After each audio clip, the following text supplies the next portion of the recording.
Buenos días, el día de hoy vamos a hablar tablas de frecuencia para datos agrupados. Les habla Valesca Solorza y mi compañera Erika Sarmiento. Vamos a hablar sobre conceptos, los elementos, para qué se aplican su concepto de formación profesional, cómo se realiza y algunos ejemplos. Iniciamos con el concepto. Una tabla de frecuencia es una herramienta estadística que organiza y resume la información sobre la distribución de datos. Las tablas de frecuencias de datos agrupados cuentan con unos elementos que son los intervalos, los valores de categorías. Estos son los valores que se están analizando en la variable. También cuenta con una frecuencia absoluta, que es el número de veces que cada valor o categoría ocurre en un conjunto de datos. También cuenta con la frecuencia relativa. Es la proporción de veces que cada valor ocurre en un conjunto de datos. Este se calcula dividiendo la frecuencia absoluta de cada valor entre el tamaño total de la muestra y se expresa como un decimal. Otro elemento es la frecuencia absoluta acumulada. Es el valor de sumar las frecuencias absolutas de las observaciones o valores de una muestra. También cuenta con la frecuencia relativa acumulada, que es el resultado de dividir la frecuencia absoluta acumulada con la cantidad de datos de una población o muestra. Las tablas de frecuencia se aplican en el contexto profesional porque es fundamental para la administración de empresas, ya que nos permite analizar y comprender datos relacionados con la gestión empresarial. A continuación, presentaré algunas formas. Primero, análisis de datos de ventas. 2. Gestión de inventarios. 3. La evaluación de satisfacción del cliente. 4. Análisis de mercado. 5. Optimización del proceso. Y se preguntarán cómo se realiza una tabla de frecuencia de datos agrupados. Lo primero que debemos hacer es hallar el rango, que se coge el dato mayor y se resta con el dato menor. El segundo es hallar el número de intervalos, que su fórmula es 1 más 3,322 por el logaritmo de n, que es la cantidad de datos.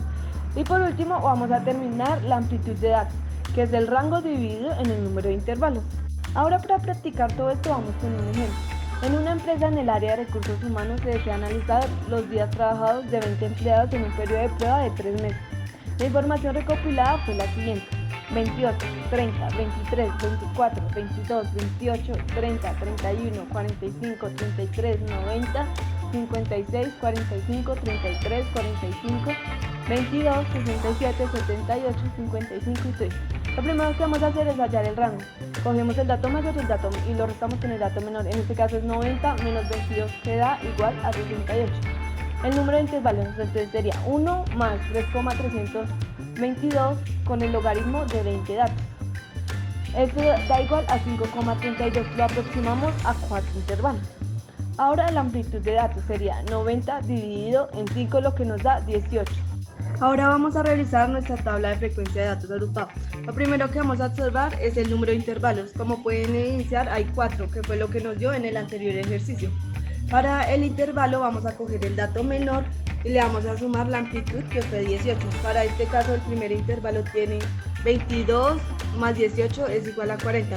Para el segundo intervalo bajamos el 40 y le sumamos 58 y así sucesivamente. Para la frecuencia absoluta vamos a ir a nuestros datos que nos dieron y vamos a contar cuántas veces está el número entre 22 y 39. Para el segundo intervalo sería entre 40 y 57 y así sucesivamente.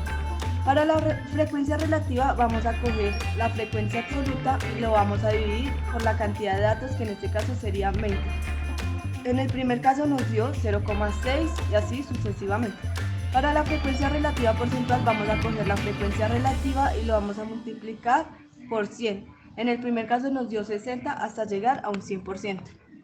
Para realizar la frecuencia absoluta acumulada cogemos el primer dato y lo pasamos así de la frecuencia absoluta. Ahora después cogemos el primer dato de la frecuencia absoluta y el segundo y lo sumamos y lo ponemos en la frecuencia absoluta acumulada y así sucesivamente. Para la frecuencia relativa acumulada vamos a coger el valor de la frecuencia absoluta acumulada y lo vamos a dividir por la cantidad de datos. Para la frecuencia relativa acumulada porcentual cogemos la frecuencia relativa acumulada y lo multiplicamos por 100 y esto nos da un porcentaje hasta llegar al 100%. La bibliografía que utilizamos es la siguiente.